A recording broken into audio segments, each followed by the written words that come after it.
அனைவருக்கும் இனிய வணக்கங்கள். அநேகமாக எமது காணொளியில் சில நாட்களாக அமெரிக்கா, இஸ்ரேல், ஈரான் சம்பந்தமான மத்திய கிழக்கு சம்பவங்கள் தான் கூடுதலாக இடம் பிடித்து வருகின்றது. தற்பொழுது உலக நாடுகளில் பேசு பொருளாக இருக்கின்ற விடயங்கள் தான் அதிகமாக பேசப்பட்டு வருவதால் நாங்கள் அவற்றுக்கு முக்கியத்துவம் கொடுத்து கொண்டிருக்கின்றோம். எனவே இதன் காரணமாக எமது இலங்கை போன்ற உள்நாட்டு செய்திகள் சில நாட்களாக நாங்கள் வெளியிடுவதில் இருந்து தவிர்த்து வருகின்றோம். காரணம் என்னென்று சொன்னால், எதற்கு மக்கள் முக்கியத்துவம் கொடுக்கிறார்கள் என்பதைத்தான் நாங்கள் பார்ப்போம். எனவே இன்றைய தினம் விசேட செய்தியாக தாயகம் மற்றும் இலங்கை சர்வதேச ரீதியான நடைபெற்ற மிகவும் முக்கியமான செய்திகளை நாங்கள் உங்களுக்கு விசேட செய்தியாக தர இருக்கின்றோம். எமது காணொலிக்கு நீங்கள் முதல் தடவையாக வந்திருப்பேன். மறக்காமல் சப்ஸ்கிரைப் பண்ணுங்கள், ஷேர் பண்ணுங்கள், கமெண்ட்ஸ் பண்ணுங்கள், லைக் பண்ணுங்கள். அருகில் இருக்கின்ற அந்த வெள்ளைக்கொன்னை கிளிக் பண்ணி நாங்கள் போடுகின்ற காணொலிகள் அனைத்தையும் உடனுக்குடன் பார்க்கக்கூடியவாறான நோட்டிஃபிகேஷனை ஏற்படுத்திக் கொள்ளுங்கள். முதலில் விரிவான விளக்கங்கள். முதலில் தலைப்புச் செய்திகளுக்கு நாங்கள் செல்வோம். ஈரான் கப்பலில் இருந்த 208 பேரையும் கொழும்புக்கு பாதுகாப்பாக அழைத்துச் செல்வதற்கான ஏற்பாடுகளை அனுரா குமார திசாநாயக்கா மேற்கொண்டிருக்கின்றார். இலங்கை அரசாங்கத்தினுடைய கடற்பரப்பில் ஏற்கனவே ஐரிஷ் டெனோ என்கின்ற ஈரானுடைய கப்பல் ஒன்று அமெரிக்காவுடைய படையினரால், அதாவது நீர்மூழ்கி கப்பலில் செல்கின்ற படையினரால் டார்பீடோ என்கின்ற ஆயுதத்தால் அந்த நீர்மூழ்கி கப்பல் ஒன்றை அடித்து மூழ்கடித்திருக்கின்றார்கள். அந்த நீர்மூழ்கி கப்பல் போன்ற இன்னொரு அந்த ஈரானுடைய கப்பலுக்கு இன்னொரு பாதுகாப்பாக வந்த இன்னொரு கப்பல் தான் தற்பொழுது பேசுபொருளாக காணப்படுகின்றது. அந்த கப்பல் இலங்கையினுடைய எல்லைகளுக்கு அப்பால் நின்று கொண்டு இலங்கையிடம் உதவியை கோரியிருக்கின்றார்கள். எனவே இந்த நீர்மூழ்கி கப்பலில் இந்த கப்பலில் இருக்கின்ற பயணிகள், அதாவது இவர்கள் இந்தியாவுடைய நாகப்பட்டினத்தில் இராணுவ நிகழ்வு ஒன்றில் கலந்து கொள்வதற்காக எந்தவித ஆயுதங்களும் இல்லாமல் வந்த நிராயுத பாணிகள் தான் இந்த 2 கப்பலில். இது ஒரு கப்பல் அடித்து தாட்டு விட்டார்கள் அமெரிக்கா. இன்னொரு கப்பல் தமக்கான உதவிகளை இலங்கை கடற்படையினரும் இலங்கையிடம் கோரியிருந்தார்கள். எனவே இலங்கை மிகப்பெரிய ஒரு சங்கடத்தில் மாட்டியிருக்கின்றது. எதிர்க்கட்சிகள் மற்ற ஏனைய கட்சிகளுடைய அந்த நிலையில் மாட்டியிருக்கின்றது. இதன் காரணமாக அனுரா குமார திசாநாயக்கா சர்வதேச நாடுகளுடன் கலந்துரையாடி அணிசேரா கொள்கையின் அடிப்படையில் இலங்கையில் எந்த நாடுகள் வந்தும் தங்களுக்கு ஆபத்து ஏற்படுகின்ற போது மனிதாபிமான உதவிகளை நாங்கள் செய்ய தயாராக இருக்கின்றோம். எனவே யாருடைய பக்கமும் சார்ந்து நிற்காமல் மனிதாபிமான உதவிகளை செய்ய தயாராக இருக்கின்றோம் என்று சொல்லி அவசரமாக நேற்று நள்ளிரவில் கூடிய ஒரு கூட்டத்தில் கூறியதன் பின்னர் கடற்படையினர் அந்த கப்பலை, அதாவது 2வது ஈரானிய கப்பலை பாதுகாப்பாக கரைக்கு கொண்டு வந்திருக்கின்றார்கள்.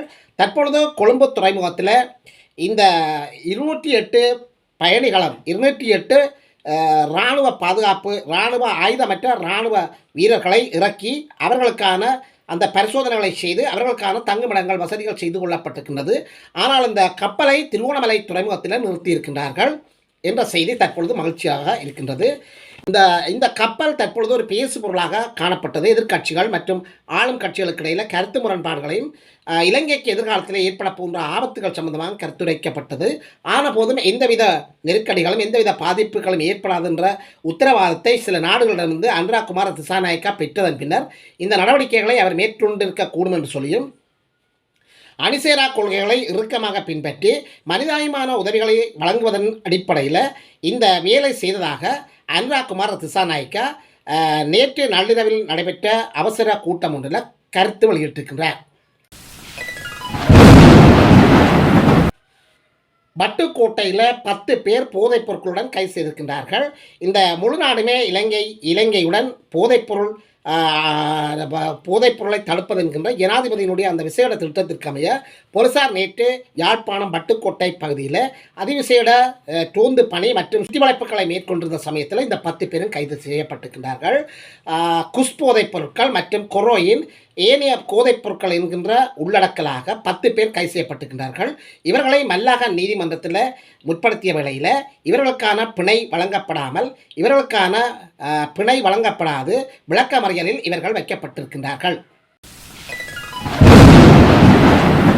சர்வதேச கடற்பரப்புக்குள்ள மீன்பிடிக்க செல்ல வேண்டாம் என்று சொல்லி இலங்கையினுடைய மீன்பிடி அமைச்சர் ராமலிங்கம் சந்திரசேகர் இலங்கை மீனவர்களுக்கு ஒரு எச்சரிக்கையை விடுத்திருக்கின்றார்.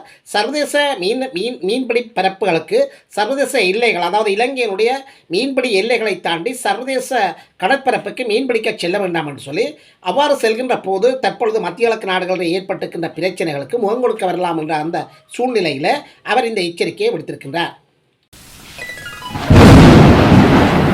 இதேவேளையில் சுன்னாகத்தில் ஒரு டிப்பர், அதாவது திருட்டுத்தனமாக மண் ஏற்றிய ஒரு டிப்பர் வாகனம் தடம் புரண்டிருக்கின்றது.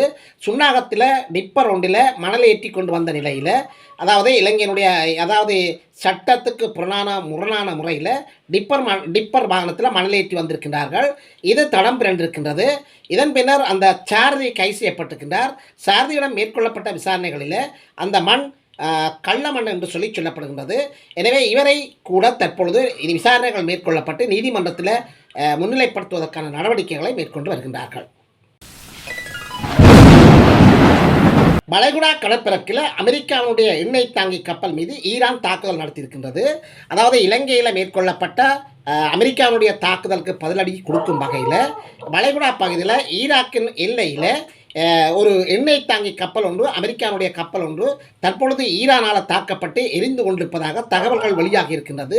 இந்த தகவல்களை ராய்ட்டர்ஸ் செய்தி நிறுவனம் உறுதிப்படுத்த முடியவில்லை என்று சொல்லி கருத்து வெளியிட்டிருக்கின்றது. யாழில் காணாமல் போன 2 மீனவர்கள் தமிழகத்தினுடைய கடற்பரப்பில் கரை ஒதுங்கியிருக்கின்றார்கள்.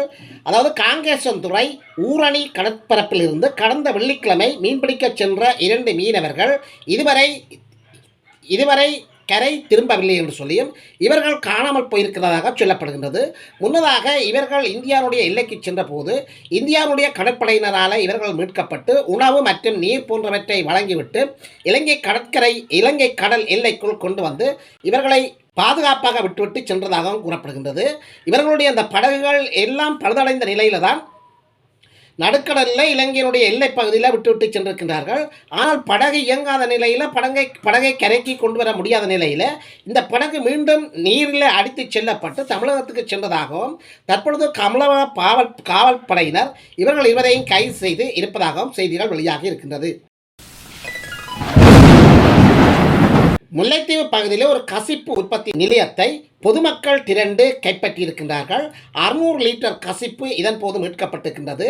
இவர்கள் இந்த முல்லைத்தீவு பகுதியில் விஸ்வமடை என்கின்ற அந்த கிராமத்தில் இந்த கசிப்பு உற்பத்தி தொடர்ச்சியாக நீண்ட காலமாக இடம்பெற்று வருவது காவல்துறையினருக்கோ அல்லது அரசாங்க உயர் அதிகாரிகளுக்கு அறிவித்தும் எந்தவித நடவடிக்கையும் எடுக்காத சூழ்நிலையில் மக்கள் இணைந்து இந்த பாரிய நடவடிக்கையை மேற்கொண்டிருக்கிறார்கள்.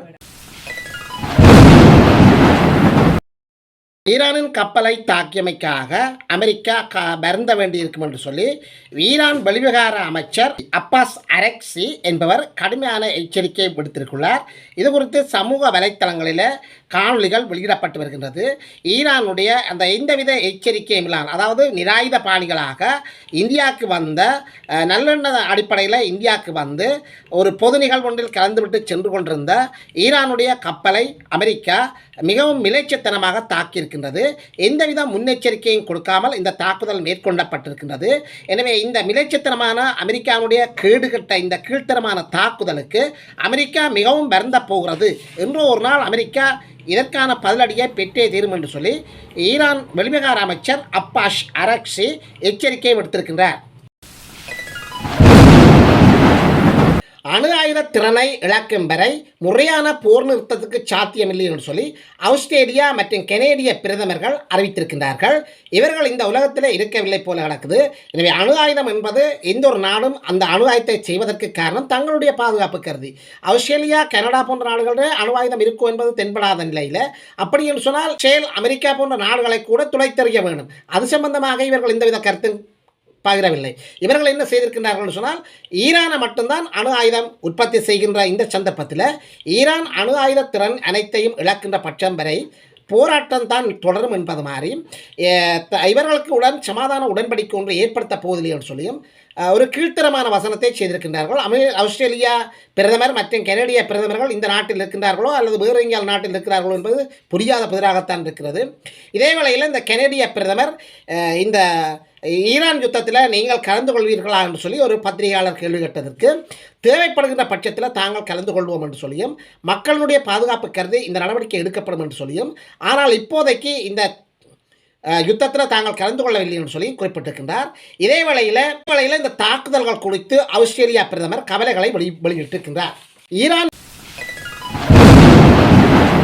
மீது மேற்கொள்ளப்பட்ட அமெரிக்கா மற்றும் இஸ்ரேலுடைய தாக்குதலில் யுனெஸ்கோவுடைய ஒரு பாரம்பரிய சின்னம் தாக்கப்பட்டிருப்பதாக ஈரானுடைய வெளிவிவகார அமைச்சர் எச்சரிக்கை விடுத்திருக்கின்றார். அதாவது ஈரான் தலைநகர் தெஹ்ரானில் உள்ள வரலாற்று சிறப்புமிக்க கொலஸ்தான் அரண்மனை மீது தாக்குதல் நடத்தியிருக்கின்றார்கள். இந்த தாக்குதலை இஸ்ரேல் மற்றும் அமெரிக்கா இணைந்துதான் மேற்கொண்டிருக்கின்றது. எனவே இது சர்வதேச சட்டங்கள் மற்றும் அதாவது ஈரானுடைய கலாச்சாரத்தை அளிக்கின்ற ஒரு செயற்பாடாக கூறப்படுகின்றது. போர் விதி முறைகளை மீறி யுத்த குற்றம் சம்பந்தமாக அமெரிக்காவும் இஸ்ரேலும் பதிலளிக்க வேண்டும் என்று சொல்லியும் கடுமையான எச்சரிக்கையை விடுத்திருக்கின்றார் அப்பாஸ் அரக்சி.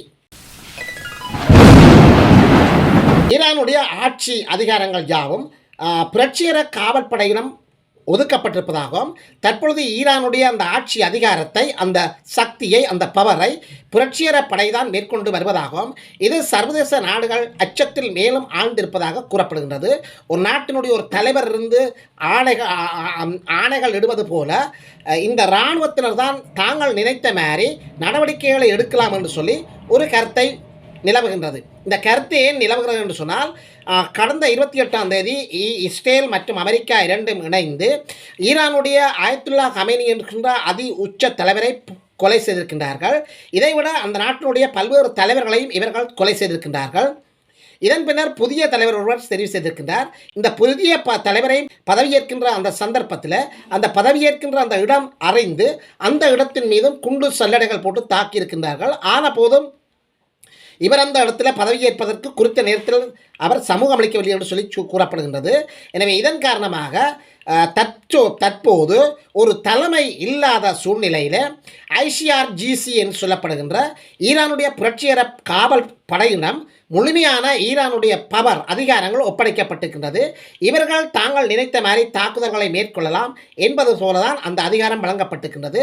எனவே தலையில்லாத ஒரு பால் போல தலையில்லாத ஒரு வீட்டில் என்னென்ன மாதிரி நிர்வாகங்கள் நடக்கும் என்பது போலதான் இந்த ஈரானுடைய ஆட்சி தற்பொழுது இருக்கின்றது. எனவே ஈரானுடைய ஒரு பேச்சுவார்த்தை மேற்கொள்ளலாம் என்று சொன்னால் யாருடன் பேசுவது, எவ்வாறு பேசுவது என்பது உலக நாடுகளுக்கு மிகவும் ஒரு திரிசங்கட சூழ்நிலை தான் வந்திருக்கின்றது. இந்த சூழ்நிலையை ஏற்படுத்தியது முற்று முழுதாக அமெரிக்காவும் இஸ்ரேலும் தான் என்பது பல்வேறு கருத்துக்களை கணிக்கின்றவர்களுடைய கருத்தாக இருக்கின்றது. எந்த தலைவரை ஈரான் நியமித்தாலும் அவர்கள் எங்கள் இலக்கு என்று சொல்லி இஸ்ரேல் ஒரு விதண்டவாத கருத்தை கூறியிருக்கின்றது. இஸ்ரேலினுடைய இந்த விதண்டவாத கருத்துக்கு இஸ்ரேல் இப்போ செம்ம அடி வாங்கி கொண்டிருக்கின்றது. இஸ்ரேல் நாட்டினுடைய டெல்லாவிப் மற்றும் மையங்கள் போன்றவற்றில் வரலாறு காணாத தாக்குதல்களை ஈரான் மேற்கொண்டு வருகின்றது. எனவே இந்த நிலையில் ஈரானுடைய புதிய தலைவர் நியமிக்கப்படுகின்ற போது அவர் இந்த இடத்துல நியமிக்கப்படுவார், அந்த இடத்துல அவர் ஆட்சி பொறுப்பை ஏற்படுத்துவார் என்ற தகவல்கள் அவர்களுக்கு கிடைத்தவுடன் அந்த இடம் தாக்கப்பட்டிருக்கின்றது. எனவே இதன் போது அவர்கள் கூறிய கருத்து, எந்த தலைவரை ஈரான் நியமித்தாலும் அவர்தான் எங்களோட இலக்கு என்று சொல்லி ஒரு குருட்டுத்தனமான கருத்தை இஸ்ரேல் பிரதமர் பெஞ்சமின் நெத்தன்யாகு கூறியிருக்கின்றார். நாங்கள் உங்களுக்கு அடிக்கடி சொல்கிறாங்க, இஸ்ரேல் பிரதமர் பெஞ்சமின் நெத்தன்யாகும் அமெரிக்கா ஜனாதிபதி டொனால்டு ட்ரம்பும் சற்று புத்தி சுவாதீனமானவர்களான அவர்களுடைய கருத்துக்கள் காணப்படுகின்றது. ஹோர்முஸ் நீரிணையில் சீனாக்கு மட்டும்தான் அனுமதி என்று சொல்லி ஈரான் அதிரடியாக அறிவித்திருக்கின்றது. அமெரிக்கா மற்றும் இஸ்ரேல் மேற்கொண்டு வருகின்ற இந்த தாக்குதலின் பின்னணியில் ஹோர்முஸ் நீரிணையை ஈரான் அதிரடியாக மூடியுள்ளது. இதனால் பல நூற்றுக்கணக்கான சர்வதேச நாடுகளுக்கு எண்ணெய் ஏற்றி செல்கின்ற அந்த கப்பல்களுடைய பயணம் தற்பொழுது தடுக்கப்பட்டிருக்கின்றது. எனவே ஈரான் மட்டும் இந்த ஹோர்முஸ் நீரிணையினூடாக எண்ணெய் பொருட்களை ஏற்றுமதி செய்யலாம் என்று சொல்லி அதிரடியாக அறிவித்திருக்கின்றது. எனவே இந்த அறிவிப்பு ஏனைய நாடுகளை தற்பொழுது அச்சத்தில் ஆழ்த்தியிருக்கின்றது. மீறி இந்த நீரிணை வழியாக செல்கின்ற கப்பல்கள், டேங்கர்கள் தாக்கப்படுகின்றமை குறிப்பிடத்தக்கது.